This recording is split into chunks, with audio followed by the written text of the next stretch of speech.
Field competed Penn Relays and Lehigh games for more split dual action, dominating in both. Hello, I'm Cody Barr. And I'm Brendan Rigney. The baseball team continues its peak performance as its season winds down, while the lacrosse team ends their own. You're watching LaSalle TV's home for Explorer Athletics SportsLine.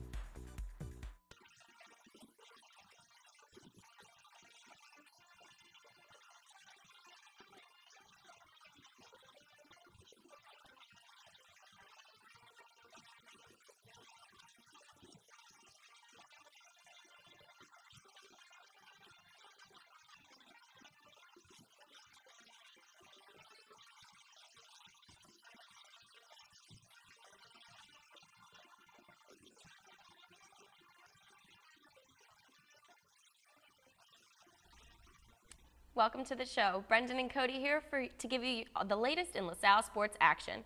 We've got a great lineup on this one as Jake Smolinski treats us to a very special story about LaSalle's beloved mascot. And later in the show, Bethany Lowe joins us for some exploring headlines before the one and only Megan Payne gives this edition of the Marquee Matchup. That's right, but first let's catch up on what went down this past week for our athletes.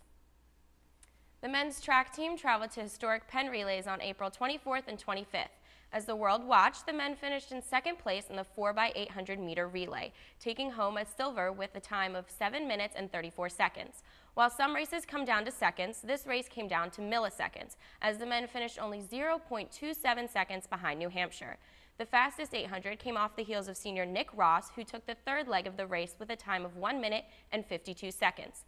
Those who did not compete at the relays made their way to Bethlehem, Pennsylvania for the Lehigh Games. Senior Michael Santaramo set a personal record in the javelin thanks to a 55.66 meter throw. Women's track had their busiest weekend of the season as they split between the historic Penn Relays and the Lehigh Games. All season, the women had great success in the 4x800 meter relay, and on April 25th, they fared no differently. The team of Teo Taylor, Kaylee Solano, Kate Conville, and Shannon Dwyer raced at the Penn Relays to finish 8th out of the 24 teams in 8 minutes and 55 seconds. In the distance medley, Caitlin Poez, Dwyer Solano, and freshman Morgan Zeckley, whose performance was the third fastest in her leg, pushed the Explorers to 13th place at 11 minutes and 56 seconds. At the Lehigh Games, Caitlin Poez continued her successful weekend by taking second out of 58 in the 1500 meter. Senior Taylor Hackett finished closely behind to take 12th. Senior Katie Bolagitz ran her collegiate best in the 5,000 meter run to take second in her field in 8 minutes and 38 seconds. The Explorers cap off their A-10 season with the Atlantic 10 Championships at George Mason starting May 2nd. On April 25th, the men's rowing team competed in the Bergen Cup Regatta. LaSalle's varsity 8 finished in 5th place with a time of 6 minutes and 17.2 seconds. Participating with the varsity 8 was freshman Grant Maddox in the coxswain position, freshman Kieran Hughes in the stroke position, and junior Jack Skall in the bow position. Drexel's varsity 8 took the win in that race, with Temple coming in second. LaSalle's novice 4 finished 5th out of 6 spots in their own right, in front of St. Joe's by 8 seconds. Drexel won this race as well. At the Kelly Cup Regatta, the women's varsity 4 finished in 6th place with a time of 8 minutes 18.5 seconds. St. Joe's took this race, followed by Temple and Villanova. Rowing for LaSalle was senior Katie Van Stone, senior Brooke Spence, junior Savannah Fader, and sophomore Amanda Ryan. The boat was coxswained by junior Katie Reyes. Next for the women is the Atlantic 10 Championships. The LaSalle golf team competed at the Atlantic 10 Championship in Harmony, Florida on Friday, April 24th, Saturday, April 25th, and Sunday, April 26th. The weekend event was not necessarily kind to the Explorers as they finished last of the 11 teams in the tournament. But there was one bright spot. The Explorers' own graduate student Tony Eifpoon set the Explorers program 54-hole record with a 6-under par finish at the A-10 Championship. The Barcelona native finished 3rd in the 55-player field, which earned him a spot on the All-Atlantic 10 team. We have more on Eifpoon later on the show. The previous holder of LaSalle's 54-hole record is none other than redshirt sophomore P.J. Osierno, who actually was the next highest Explorer finisher, tied for 37th place. Head coach Brad Kane and his players will look to improve during the offseason and start back up again in the fall. On Thursday, April 16th, the women's tennis squad traveled to Charlottesville, Virginia to compete in the A-10 tournament. The Explorers struggled all season long and came into the tournament as the number 14th seed. Taking on the third-seeded Minutewomen of the University of Massachusetts turned into be too difficult for a task for the blue and gold, as UMass took the doubles point of the match and immediately followed with victories in number 6, 5, and 2 singles play to capture the match 4-0. The loss marks the end of the women's tennis season for the school year, with the team finishing with an 0-9 record. The men's tennis team followed on April 23rd in their own A10 championships, which took place in Mason, Ohio. Much like the women, their road trip would last one game as the 12th-seeded Explorers dropped their match 4-0 against the 5th-seeded Dayton. The Flyers easily scored victories in the second and third doubles positions by scores of 8-2 and 8-1 respectively. LaSalle struggled in single matches as well, failing to win any sets. The loss also ends the men's disappointing season for the 2014-2015 school year, with their final record standing at 2-12. Moving on to baseball, LaSalle resumed Atlantic 10 play on Friday, April 24th, hosting the Richmond Spiders. The Explorers crossed home base twice in the fifth inning after trailing 1-0. Colin McGowan stroked an RBI single to left field, and Cameron Johnson smacked a double to take the 2-1 lead. The Blue and Gold extended the lead to 3-1 in the sixth off a Josh Savakinis double to right field. However, the Spiders found an answer in the seventh inning after loading the bases and scoring 4 runs. LaSalle starter Joey Ravert suffered the 5-3 loss with 4 earned runs on 7 hits and 3 strikeouts. The Blue and Gold tied the series at 1 in a tremendous fashion the following Saturday, however. Josh Savanikis, have a day. The senior slugger went 5 for 5 at the plate with 2 home runs and 8 RBIs in the 13-5 win. LaSalle ran away with the win in the bottom of the 5th inning when Savakinis launched a 3-run bomb to right field to lead 6-2.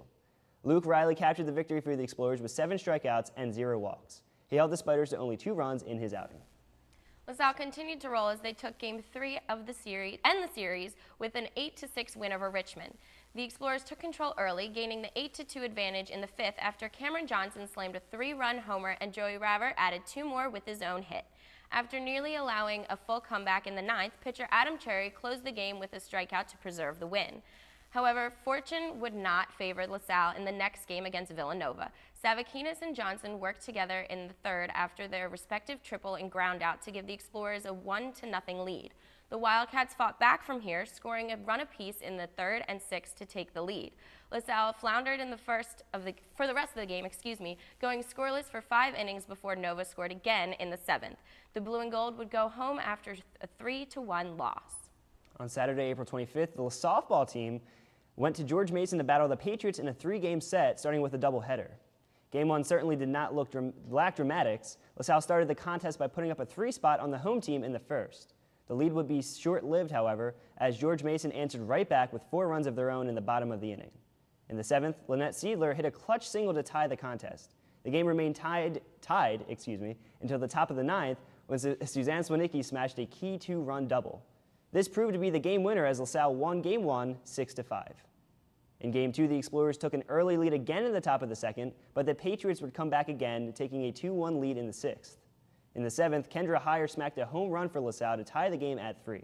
However, Mason plated the winning run in the bottom half to take the game 3-2. In the final game of the series, the Blue and Gold's offense erupted after George Mason went up 1-0. Mackenzie Obert started the offense in the 2nd with a 2-run double. Erica Reyes followed that up with an RBI single that stretched the lead to 2. George Mason tied the game in the bottom of the 2nd, but LaSalle's offense kept rolling. Alicia Otten crushed a 2-run shot that opened the lead up 5-2. The blowout continued when Suzanne Swanicki and Otten tacked on 3 more runs, making the game 8-2. 2 more runs crossed the plate for the Explorers, and the game finished with LaSalle on top, winning 10-2. Well, in their doubleheader against St. Joe's, LaSalle would come up just short in both contests. In Game 1, the Explorers and Hawks exchanged 3 runs apiece in the 1st inning. Christina Bascara and Swanicki singled before Alicia Otten stepped up and hit her own double. The scoring stopped until the 8th when St. Joe's put up 2 runs to kill the game 5-3. In Game 2, the Hawks knocked in 4 runs in the 3rd to take a commanding 4-1 lead. In the 5th, Michelle Haggerty blasted a solo home run before Otten's single helped Bascara reach home plate. The sophomore would help tie the game in the 6th when she batted in Kendra Heyer to make the score 4-4. However, the 8th inning again would showcase 2 Hawk runs to put the game out of reach 6-4. Mackenzie Peace pitched for 7 innings, allowing only 2 earned runs and tallying 8 strikeouts. Explorer Lacrosse went 50-50 in their final 2 games of the season. LaSalle got to stay in Philadelphia for these matches, but the hometown advantage wouldn't be enough as they headed into the A10 playoffs. First up, St. Joe's in a Big 5 matchup on Friday, April 24th. It all clicked for the seniors as they faced off against the Hawks in their final regular season game of the career. The seniors played with urgency from the start, with Caitlin Brostrand, Alana Diffendale, and Erin McCabe leading the attack on offense. They were ruthless as they pulled the Explorers to an early 3-0 lead and never looked back. By the end of the first half, LaSalle was up 9-2. The Explorers maintained impressive ball control and kept the Hawks from getting near goalie Gabby Antonelli. After the first half, LaSalle cruised to an easy win of 17-6 at St. Joe's. Well, as the regular season closed, on Sunday, April 26th, the playoffs commenced with A-10 powerhouse Richmond coming to LaSalle. This was a tense game from the start as the Explorers were forced to play catch-up. The Richmond offense bludgeoned the midfield and challenged Antonelli in the net. They pulled a 9-goal run and entered the half, leading the Explorers 11-4. Despite the overwhelming attack, Brostrand drained 4 goals on the day to give her the third most points and goals in program history. Caitlin Fay had a burst in the second half to score 3 goals, but the Explorers couldn't keep up with the Spider offense. Richmond refused to let up pressure on our midfield, and the final buzzer sounded with the score 19-11. LaSalle finished off the year at .500 for the overall record and in the Atlantic 10. Well, sorry to see, but here are your weekly awards for LaSalle athletes. Third baseman Josh Savakinis was named Player of the Week by both the Atlantic 10 and Big 5. The senior notched 10 runs during LaSalle's 3-1 run, batting 11 for 18. Savakinis also went 5 for 5 and added 2 home runs in the 13-5 win over Richmond. For the runners, Morgan Zeckley nabs another weekly award during her freshman year after the Atlantic 10 Conference named her Co-Rookie of the Week. At the Penn Relay, Zeckley ran the third best leg of the distance medley event with a time of 4 minutes and 55.36 seconds. This takes us to our first commercial break, but when we return, we get a glimpse of what lurks beneath the mask in Jake Smolinski's story on the LaSalle Explorer. We'll be right back.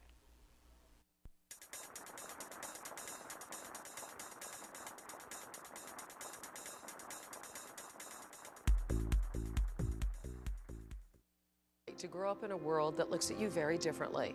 Every day, many children with physical imperfections and deformities courageously face the world.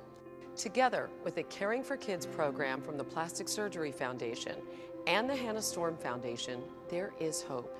With your help, these children can get the medical procedures they need, regardless of their ability to pay.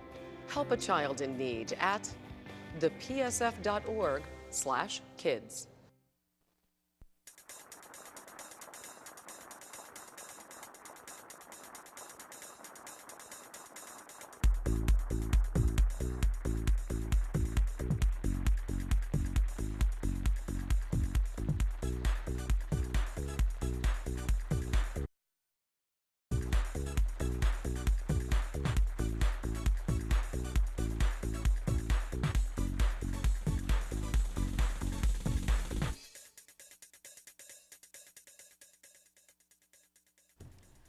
Welcome back. SportsLine's team was fortunate enough to speak with the Explorer this week. Do you know who's underneath? I actually do. What? But did you watch this before we were going to air it? I cannot release his identity. So we'll just have to watch. It's a he. Or I maybe don't a even she. know if I it's don't a know. he. I guess we'll find. But let's find out. Jake, give us the spiel. At LaSalle University, the man behind the mask is a mystery. We take him for granted. We see him on the court, on school publicity, and around campus, yet we don't know his true identity. His image, iconic. His dance moves, legendary. He spends his time behind the scenes traveling with the blue and gold teams and in the back of the halls of the Heyman Center. He's the Explorer, and his name is Ian Hall. First and foremost, I'm the LaSalle Explorer. Secondly, I'm just a little lowly sophomore, accounting and finance from the great Midwestern state of Missouri. So obviously, my first question was, how does a kid from Missouri end up here at LaSalle with the interest to become the mascot for a school from over 1,000 miles away? It was actually the opening weekend. You know how they have all the little freshmen out on all the cities? There's this cheerleading table telling us to come to all these sporting events and all these all the basketball games for the upcoming winter. And right then and there, I just looked at him and I was like, I would like to be the LaSalle Explorer, the mascot. She points me in the direction of my now boss, Michelle DeLong. And I go up to her and she says, all right, stop by my office Monday morning and I'll give you to the other mascot and he'll let you know how it goes. A sort of spontaneous decision. Ian had no idea what exactly he was getting into, but the athletics department welcomed him and he had the mask on almost immediately. My first event is the LaSalle Explorer, the Students Fair. I remember I was wearing my glasses that day, which is not a good idea. It's fogging up, and I think I sweated about 10 pounds off that day. Getting to run out on the Gola floor wouldn't prove to be as simple. Ian spent time working events like meet and greets, activities fairs, and even bar mitzvahs. However, the answer I wanted to know was, when did it finally click? When did he know he was the Explorer? I think it was this year. That's when I got to start doing men's basketball games more, and it was the first time we played St. Joe's here at LaSalle, and I just remember it was coming together. It was a beautiful game. Everyone was going nuts, back and forth, and finally, towards about the last 2 or 3 minutes, it all just came together. We were winning. My dance moves were on point. The music was on point. Everyone was cheering and screaming, and I think that was my favorite game so far in my career here. So now that everything had clicked, there's a very important attribute to being a mascot. So I had to ask, what are the top 3 dance moves for the Explorer? All right, number 3, it's kind of just like, I don't know, it's just kind of like this. You just kind of get up, and I'm just going like sort of things. Number 2, it's my favorite one to do with the cameras. I mean, typically when somebody puts a camera in your face, you're supposed to go, woo, woo, woo, woo. But my favorite one is to you take a step back, and you eye the camera, and then you just come close. Finally, my first and most favorite one is, I use it mainly when I'm making fun of the St. Joe's Hawk, just because my cape kind of looks like wings sometimes, and you guys know he's always flapping or whatever. My second one is just holding the cape out, and one of these, and just spinning around, and then just busting off into something else, you know? It's always a lot of fun. It was then that I realized that it takes a different kind of breed to be the mascot.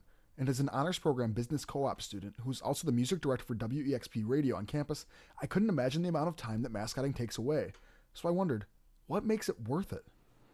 For me, I just like it feels nice to be the epitome of of being a LaSalle Explorer.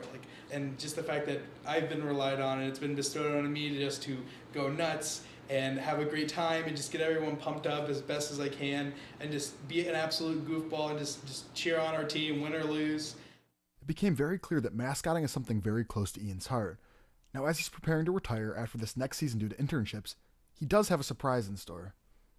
But I guess if I actually had a legacy, I do have one. And my younger brother, he's going to be a LaSalle Explorer next year.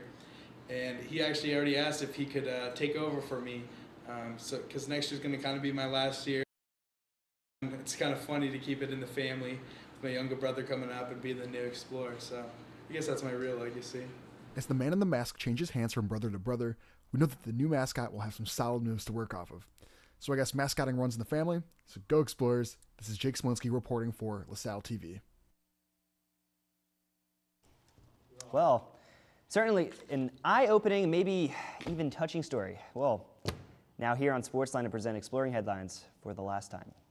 Bethany Lowe. Thanks, Brendan. So first off, LaSalle grad student Tani Ipoon has been named to the All-Atlantic 10 golf team. The honor comes immediately after he stroked 6 under par at the A10 Championship and set the school record for the 54-hole event.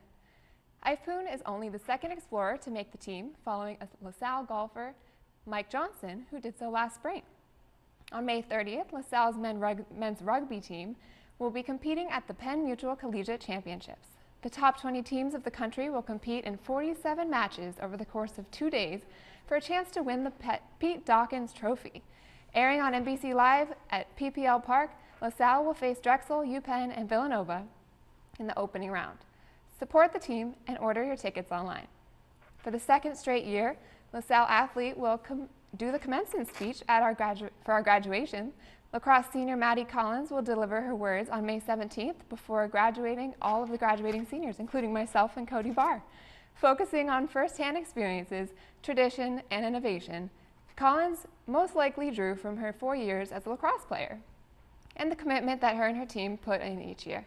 When asked about who convinced her to submit a speech, Collins gave credit where credit is due to LaSalle security officer and beloved community member, Joe Kitchen. Best of luck to Maddie and all of us graduating seniors.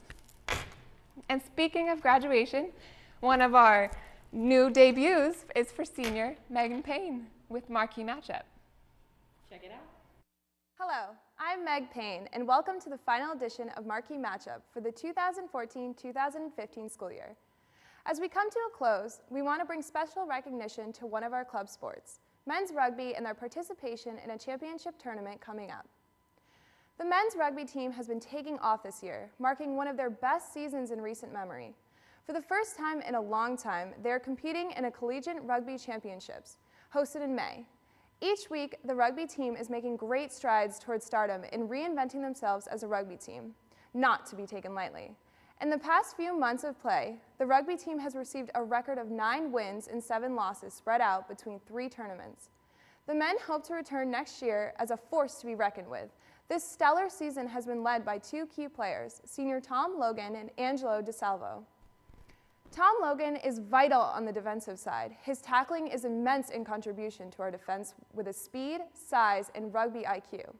He makes an effective offensive player as well, scoring 7 tries, touchdown in rugby world. Thus far, Tom Logan is not to be trifled with. He is great at running, breaking those holes wide open. Tom is quite the asset to the rugby pitch. Angelo DeSalvo is the next major player in our offense. He runs like an animal, breaks tackles, and scores those points. Angelo has had the most tries this season with 14. He is also a contributor to the defensive line with his speed, size, and background in wrestling.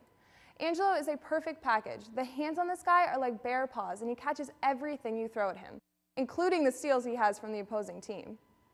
With these 2 men leading the way, the men's team will need them for the rugby tournament coming up at the end of May to help them come even farther than they thought they could this season.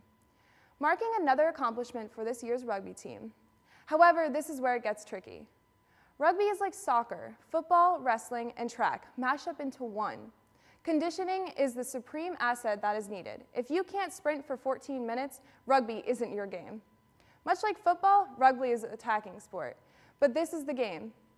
There are no helmets, no pads, no nothing. The men have to be smart in how they play, but they can't be afraid to get hurt because ultimately there is no way to come out of that rugby game without 1 bruise, unless you didn't play. Much like soccer, it follows similar rules, as some men aren't allowed to leave their assigned post on the field. Much like wrestling, if a man is tackled, they must be wrestled for the ball, and the referee is not quick to blow that whistle. The team needs to keep that defensive line up to reduce the ability for the opposing team to swing the ball out to the wingers. Offensively, we need to score, run low, and look for the holes in the defense. Finally, support is a key element to the offense. With support, you can get creative and make up trick plays, scoring more points. The men's rugby team has had a historic season this academic year, and they continue to success at the Collegiate Championship Tournament and return as champions in the fall. Look for a special report next semester with the results on the men's team. For this week's Marquee Matchup, I'm Meg Payne. Never stop exploring. Welcome back. How great was Megan's Marquee Matchup? Her premiere, her debut, and also her last. Great work. The way to Very do it. proud of her. For those of you that don't know, Meg is like our groupie, so she's finally gotten to be one of us. Yes. One of us. And one she's of PR, our own. but she is still amazing with all TV. You know, her hair looked great. She was on point for the marquee, and I wasn't here to watch her do it, but I'm sure that was the first try. Probably. I'm sure she didn't have to go through it. Were you here? No, I was not, but I wish I was. We'll just pretend that Meg just nailed it the first time. Just happy to have her on. Yes, Well, of course. besides that, we've had our share of heartwarming moments, specifically this season on SportsLine, but why not one more? Check out our final edition of Coaches and Coffee with a surprise guest. Edition of Coaches and Coffee. Brendan Rigney here, beside me, one of the most influential people that I've met here at LaSalle University, Miss Cody Barr, who will be graduating soon and leaving the SportsLine team to go on to bigger and better things in the professional world. She's going to be an adult now. Coach, how are you? I'm a little overwhelmed, to be honest. I don't really like being on this side of it. No, it's nice to sit with you as always, Brendan, dear friend of mine. So we're going to start at the beginning. Oh, gosh. Okay, so freshman year, and I lived next door to the trio of, well, actually 4 of them, Dave, AJ, Mike, and Joe Falchetta. And so they lived down the hall, and the one day they came out because they heard us out in the hallway and were like, is anybody a comm major? And 3-4 guys walk out of a room and ask for comm majors. I'm like, yeah, that's me. I'm one of them. That helped you go ahead and leave LaSalle for a little bit. The Olympics, you helped with that. I did. Can you give us just a quick blurb about how that was? The Olympics was amazing. They give out great gear. I was like, hey, production people, can I help? And they were like, yeah, of course. So I'd drive over to the headquarters at like 11 o'clock at night and stay from like 11 until 7 o'clock the next morning. And I would work overnight shifts on the weekends to help them out because with Russia, the time's different. So the busiest time for us was at night and they needed extra hands. Russia's at it again. Always meddling in things. Yeah, making me stay Come up all on, night. Russia, what the heck? But they fed us, and they had a really great commissary. Russia fed you? No, Russia did Oh, not feed us. okay. Their hash browns were like godsend. Now these are American hash browns. These are not American Russian hash browns. Not Russian hash browns. So I got to eat like a queen. Well, who doesn't want that? I don't know, man. So okay, let's just stop talking about history for a second. Okay. We're gonna get really deep here. Oh no. You mentioned that you have golden pipes. You love to do karaoke. Oh, I do. What is your I song nail of it. choice when you take the mic? I mean, there are a couple explicit songs that I really enjoy singing, which I'm not going to mention because I really don't want viewers to think of me any differently. But for sure, I nail, what is it, Don't Stop Me by Queen, because I'm a very fast-acting, fast-moving human being, so I can actually like keep up with the song. Most people can't. I'm a unicorn in that sense. This woman came up to me afterwards and lifted me up and held me and told me that I keep it real and that she loved me. Hobbies. Oh, come on. Let's see. At school? At school or at home, whichever. Well, at school, I mean, I live in the townhouses and I live next door to a bunch of my friends. So we like to play outside like we're like 7 years old. Obviously, I like to watch TV. We're TV kids. I take a lot of BuzzFeed quizzes, actually. A lot. The internet describes me so well. What is your favorite moment from your time at LaSalle TV? See, there's different favorites because one of my favorite moments was when Bethany said banana because she forgot how to pronounce somebody's last name. And even when someone's just in casual conversations and says the word banana to me, I instantly think about it and just start giggling and I'm like, what's going on? When we beat Butler, I was on the floor with the camera shooting for SportsLine. And obviously not a very tall person, standing there and I'm like, how am I gonna get this footage of these people storming the court? And I was like, I know it. And I literally launched myself onto the press table, did not give a crap about who was there. And it's one of my favorite pictures of myself because I'm just beaming with happiness. I've never seen myself so excited in a picture in my entire life. There's a lot of really good memories, a lot of really good ones. I've met Tanya, like my godsend. Like, Speed round. just go. Last thing you watched on Netflix? Planet Earth. Planet Earth? Which Yeah. episode? Freshwater.